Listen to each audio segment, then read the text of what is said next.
Orang ini bisa dibilang adalah tuner legendaris dari Jepang, dan juga orang ini sudah menjadi simbol kebebasan dalam dunia tuning mobil. Dengan hal tersebut, ketika nama orang ini disebut, banyak orang yang langsung kagum, apalagi buat orang-orang pecinta aliran modifikasi white body.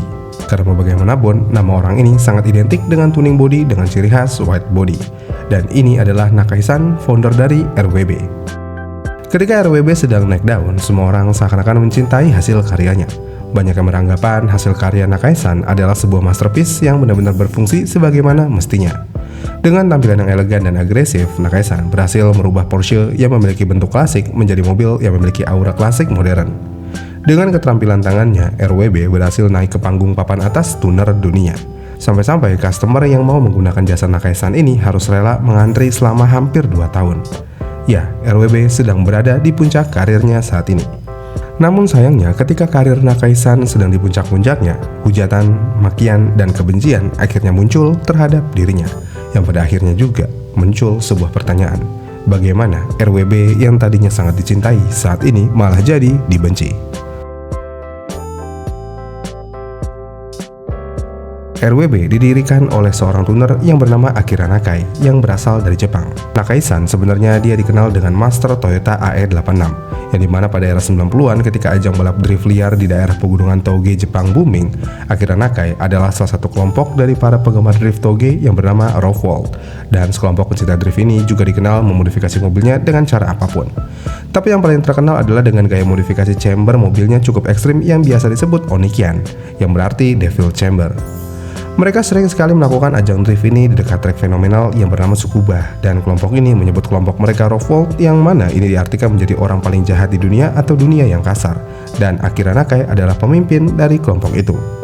Kemudian pada pertengahan 90-an, kelompok Rawlworld dan Akira Nakai muncul di majalah Jepang dengan mobil-mobil AE86-nya. Dan mobil-mobil kelompok Rawlworld ini bisa lebih terkenal dibandingkan dengan mobil drift lainnya adalah karena mobil-mobil tim Rawlworld ini terlihat lebih agresif tetapi tetap elegan, dengan gaya model ban yang tidak serasi antara depan dan juga belakang, dan pastinya stiker gede di kaca depan yang bertuliskan Rawlworld. Setelah ketenarannya, ada satu hal yang masih mengganjal di pikiran Nakai-san. Ya, ini karena Nakai-san sangat mencintai Porsche sejak kecil, dan kebetulan banget ada satu Porsche yang datang ke bengkel Nakai-san karena suatu kecelakaan. Jadi Nakai-san mencoba ngoprek-ngoprek mobil ini, dan Nakai-san berhasil menghidupkan mobil Porsche itu dengan tampilan dan gayanya yang baru. Kemudian setelah itu, Nakai-san memberi Porsche 911 pertamanya pada usia 28 tahun, dan langsung dimodif dan diberi nama Stella Artois. Dan nama Stella Artois ini berasal dari nama bir kesukaan Nakai-san yang selalu dia minum ketika mengerjakan mobil. Setelah Nakai-san memodif mobil pertamanya, Nakai-san langsung berubah mobilnya menjadi mobil trek, yang mana dia hampir mempreteli semua part mobilnya dan diganti menjadi menggunakan serat karbon. Dan lebih gilanya lagi, dia merubah transmisinya ke Porsche 915 5 percepatan dengan tujuan mengurangi bobot yang cukup signifikan di mobil miliknya. Dan pada akhirnya, Nakai-san berhasil mengurangi bobot di mobilnya sebanyak 362 kg. Dan hal uniknya lagi, body kit dipasang sendiri oleh tangan Nakai-san sendiri dengan alat gergaji sederhana tanpa alat ukur khusus untuk setiap pemasangan part bodinya. Untuk kala itu, mungkin agak nyeleneh melihat mobil Porsche dengan gaya overfender pada bagian belakangnya, tapi beberapa orang sudah ada yang menyukai desain dari mobil Porsche Nakai-san, dan Nakai-san berpikir mungkin ini bisa jadi lahan bisnis untuk dirinya. Kemudian pada tahun 2000-an, Nakai-san membuat bengkel buat dirinya sendiri untuk khusus menangani Porsche, yang tadi namanya Rawlworld kini menjadi RWB. Kemudian pada saat bengkel Nakai-san ini sudah mulai digemari para pecinta Porsche yang berada di Jepang, akhirnya pada tahun 2008 dan juga 2009, beberapa majalah otomotif Eropa dan Amerika mulai menulis artikel tentang tuner misterius Jepang yang bikin Porsche dengan tampilan beda tapi juga keren.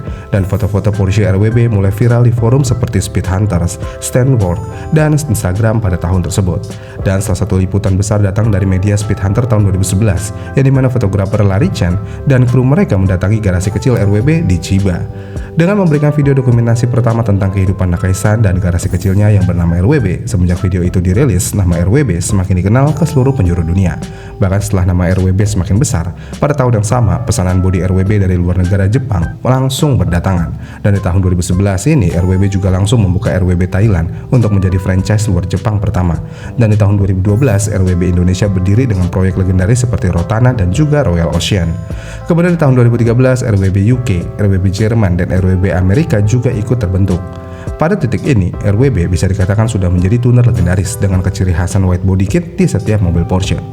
Namun sayangnya, tidak semua orang bisa menerima hasil karya Nakaisan. Karena setelah kepopuleran Nakaisan, akhirnya banyak yang angkat bicara mengenai kinerja Nakaisan. Yang mana puris atau pecinta otomotif dengan tingkat original yang tinggi mengatakan kalau Nakaisan merusak keaslian dan warisan dari mobil Porsche itu sendiri. Dan lebih buruknya lagi, cara pengerjaan RWB dinilai sangat kasar, yang mana fender atau bodi akan dipotong dan dibolongin. Yang berarti jika sudah menggunakan RWB white body, mobil tersebut hampir mustahil bisa dikembalikan ke bentuk standarnya. Dengan adanya hal tersebut, kebencian terhadap RWB akhirnya mulai terbentuk. Kemudian selain dari purist, banyak juga pengamat otomotif yang mencekal RWB khususnya di bahan material dan finishingnya, yang mana Nakaisan tidak pernah menjelaskan secara terang-terangan bahan yang digunakan dari body kit RWB ini terbuat dari bahan apa. Kemudian untuk hasil akhirnya banyak yang beranggapan kurang presisi, jadi ya diketahui di beberapa hasil RWB memiliki panel gap yang nggak rapi, dan potongan freehand yang terlihat sembarangan dan tidak terukur. Mungkin untuk pecintanya ini menunjukkan kalau karya tersebut dibuat oleh tangan, bukan mesin. Namun untuk orang yang menyukai kepresisian, ini adalah cacat yang sulit untuk ditutupi. Lalu semua ini diperparah dengan gaya Nakaisan dalam penempelan part pendukungnya, yang mana biasanya pemasangan part pendukung akan menggunakan bantuan yang proper, semisalnya baut atau mur yang dilas ke rangka, namun tidak dengan RWB. RWB akan selalu menggunakan senjata utamanya, yaitu lem silikon berwarna hitam.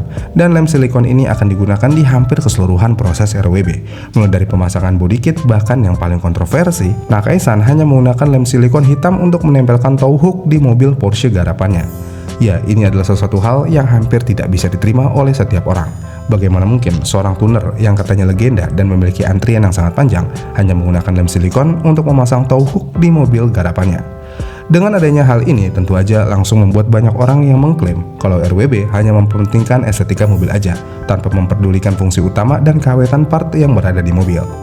Dengan bahan baku yang tidak jelas, pengerjaan yang kasar, harus menunggu tahunan dan harga membuat RWB sangat mahal, akhirnya banyak yang bilang kalau RWB adalah tuner yang overpriced dengan sedikit bumbu overhype. Kemudian jika dilihat lebih lanjut, banyak yang menilai kalau RWB sekarang ini sudah tidak sesuai dengan filosofi utama dari bengkel ini, pertama kali dibentuk. Yang mana kalau kita mau lihat dari sejarahnya, RWB ini terbentuk dari aksi balap drifting di daerah pegunungan Tsukuba. Tapi hasil karya RWB dengan bodi lebar dan pelek lebar itu sangat terlihat hanya menjadi mobil show yang hanya bisa dipamerkan di event-event kontes mobil, dan tidak bisa dijadikan mobil street performance ataupun mobil balap. Karena hal ini juga, menurut artikel drift.com, keaslian RWB yang dulunya adalah tuner underground berasal dari negara Jepang saat ini sudah hilang sama sekali. Ya walaupun mungkin banyak yang bilang kalau body air kit RWB ini adalah barang investasi karena setiap body kit RWB ini akan dibuat dengan model yang selalu berbeda dengan nomor serinya masing-masing. Tapi selama Nakaisan masih bisa membuat dan memproduksi body RWB di mobil Porsche RWB ini akan semakin banyak jumlahnya dan mungkin nilai investasi yang diprediksi itu belum tentu akan terjadi. Tapi walaupun demikian, untuk para pecinta RWB sejati dan berpikir body kit RWB ini adalah barang investasi, mereka akan selalu memiliki prinsip. Jika Nakaisan sudah tidak kuat lagi memproduksi body RWB atau Nakaisan sudah meninggal dunia, mobil yang sudah dimodifikasi RWB akan memiliki nilai yang sangat tinggi. Mungkin inilah alasan utama kenapa banyak orang yang masih ingin menggunakan RWB untuk memodifikasi Porsche miliknya. Investasi jangka panjangnya. Walaupun white body RWB tidak pernah terbukti berfungsi karena tidak pernah diuji di wind tunnel, tapi siapa yang peduli jika RWB hanya akan dijadikan bahan investasi? Iya kan?